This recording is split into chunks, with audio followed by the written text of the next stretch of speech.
Mga ka-adventurers and viewers, kamusta po kayo? I hope you're all well. For today's episode, samahan niyo ako upang mag-adventure sa La Union. Explore natin ang ipinagmamalaking magical lagoons ng Imuki Island located in Barangay Parawir, Balawan.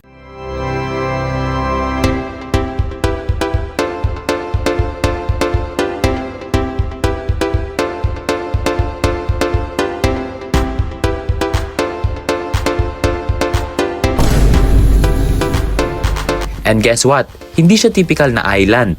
It's actually a series of natural coral rock pools and lagoons. Kaya tara, explore natin. Hello, Planet 25! Mabuhay! Welcome to Imuki Island! Ako po muli si Ven Pongsila and let's do a shout out to Eden Castigo, Luisa Binayan, Purita Hukutan, Miles Domingo, Durik Swinger, Arthur Pasyan, at Dennis Ochoa and family. Hello po sa inyo. Salamat po sa inyong patuloy na pagsubaybay. Imuki Island is about 30 minutes north of San Juan, the famous surfing town in La Union. But unlike San Juan's big waves, Imuki offers calm, crystal clear lagoons, perfect for swimming and relaxing. Dati, this place was mostly known only for fishermen and residents of Barangay Parawir. But over the years, dahil sa social media at travel vlogs, naging popular siya as a side trip destination for tourists visiting La Union. Mas maaga kayo konti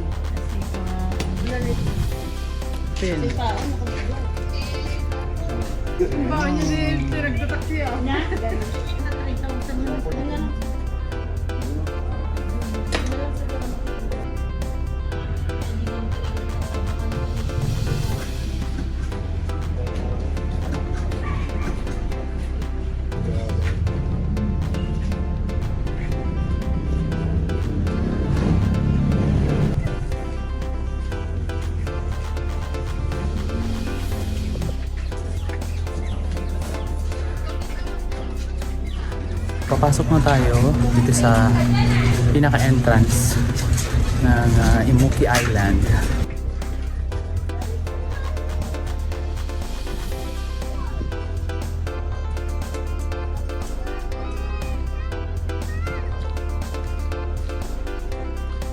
Balsa po kayo ngayon, sir. Mag-try na tayo sa balsa.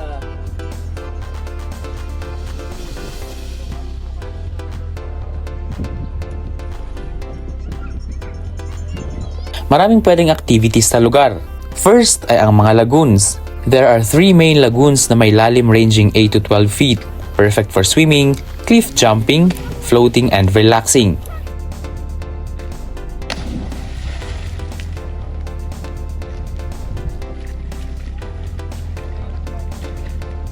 So kasama ko ang aking kapatid na si Christine para puntahan natin yung island, yung mismong Imuki Island. So maglalakad kami.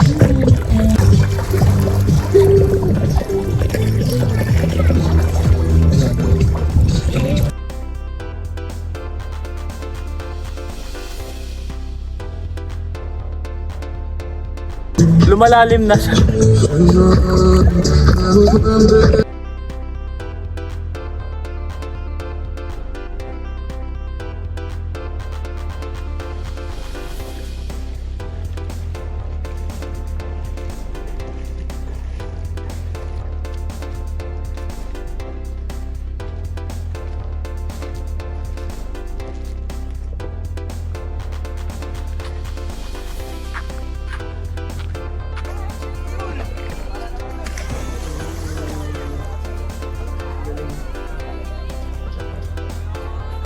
Wow!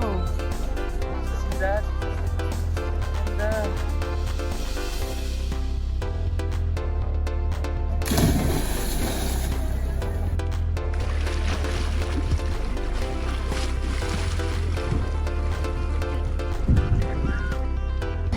Mga adventurers and viewers, ito yung lagoon, isa sa lagoon na tinatayang nasa 12 to 14 feet. So, dito masarap maligo kasi wala masyadong tao.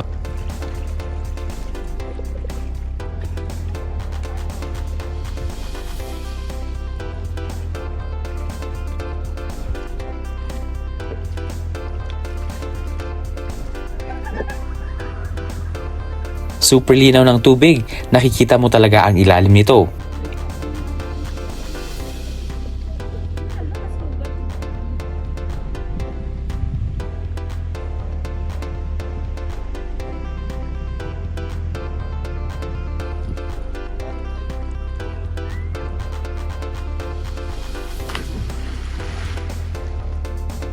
Second is the snorkeling.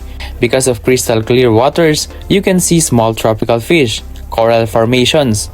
Affordable lang ang gear rental, susulit na sulit. Pero pwede kayong magdala ng sarili niyong gamit. Third ay ang crystal kayak and balsa ride.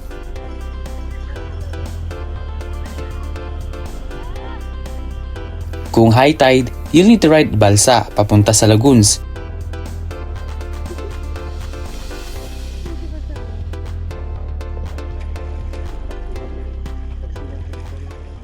Ayan, so narito tayo ngayon sa mga balsa.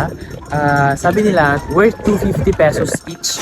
So, iikot kayo hanggang doon sa mga lagoons para makita ninyo kung ano yung mga magagandang spot doon. Kasama natin si Sir Archie Orfano. Good afternoon to everybody. Ako nga pala si Archie Orfano from Imoki Island Banqueros and I'm Vice President of Banqueros Imoki Island Association. Bakit natawag na Imoki is regarding po yun sa female genital po talaga siya.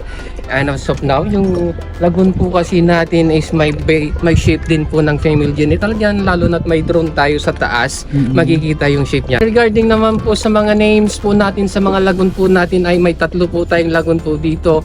First lagoon po natin is Imoki Island and of course second lagoon is Ibimutu and of course the third and last lagoon po natin is Imubet po. Ang lagoon po natin na sinasabi niyo po sa regarding po dun sa Bimutu Lagoon po ay yung sea islag po. Ang sea islag po ayan ma'am, kapag tinatouch po natin, pinisil-pisil po din at nilalaro, tumitigas po siya lalo ma'am sir, and of course lumalabas po siya ng white liquid na parang penis po nun sa lalaki na lumalabas po niyan. Yan po ang base po ng bakit natawag po na Bimutu Lagoon yung isang lagoon po natin. Iisang island lang po tayo niyan, and of course gaya nga po nasabi ko kanina, may 3 lagoons po yan. Just in case kapag kunyari malakas yung may bagyo or ano, naapektuhan ba yung like yung tourist na pumupunta? Or? And besides storm surge naman po natin ma'am sir is talaga po siyang close. Actually pag nag-signal pa lang po dito is signal number 1, close na po tayo talaga niyan. So meaning to say wala po tayong ano po yun, yung operation kapag during may storm surge po siya. Paano po yung kabuhayan if ever? Pagka na gano'n naman po na nag-storm surge madam sir is mayroon naman po tayong pinagkakaitan pa muna dito. Dito lang may malapit sa shoreline kung saan po nangingisda. Yan, pwede silang mag-ano po sa construction kapag yung mga nandito. And usually fishing lang talaga yung mga nandito kapag during may typhoon. Sige sir, punta naman natin yung dami. Ano yung araw na maraming Yan, ang Imoki Island ma'am sir is during weekdays is kunti nga lang po talaga yan during school days. Mga na siguro more than 300 to 500 the whole day na yan for weekdays. And of course kapag sa weekend naman, Saturday and Sunday, pinakamababa na po siguro Mangroves and bantig or plants. something na 3. Surrounded by peaceful 1,000 mangrove na po forests, yun, hindi the area feels very serene and eco-friendly. Great spot to unwind and reconnect with nature. Despite the growing popularity, the community continues to protect and preserve its natural beauty through strict rules. Yes, stricto sila, pero reasonable.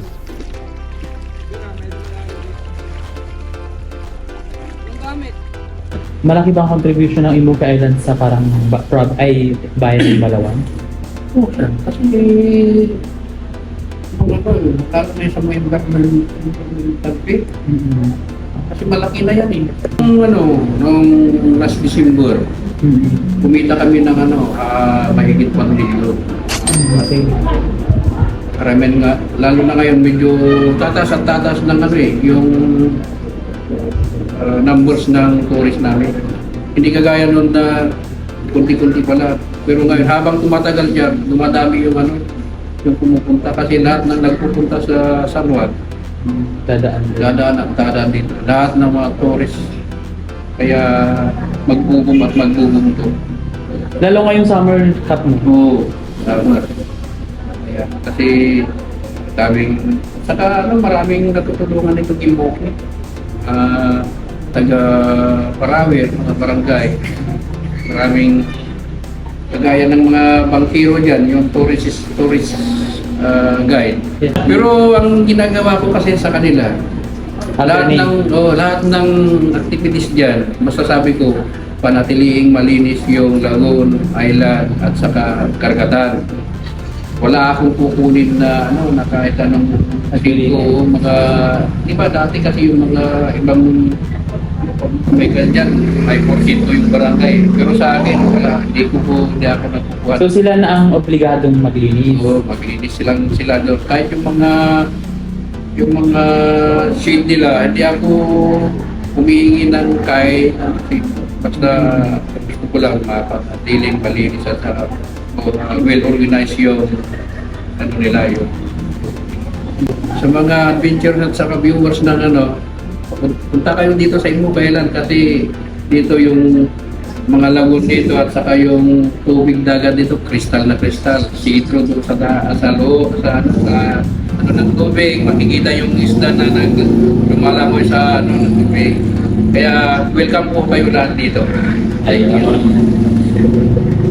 Ang operating hours nila daily from 6 AM to 6 PM. Ang entrance fees naman para sa regular 50 pesos per person. Students, PWD at seniors ay 30 pesos. At kung gagamit ng balsa o bamboo raft, 250 pesos per hour. It's good for 5 to 7 packs. Ang tour guide naman around 150, optional but helpful for photos. Ang life vest ay marerentahan from 20 pesos to 60 pesos. Ang snorkeling gear ay 20 pesos to 100 pesos. Ang crystal kayak naman ay around 300 pesos per 30 minutes. Here are some essential travel tips. Mandatory ang footwear.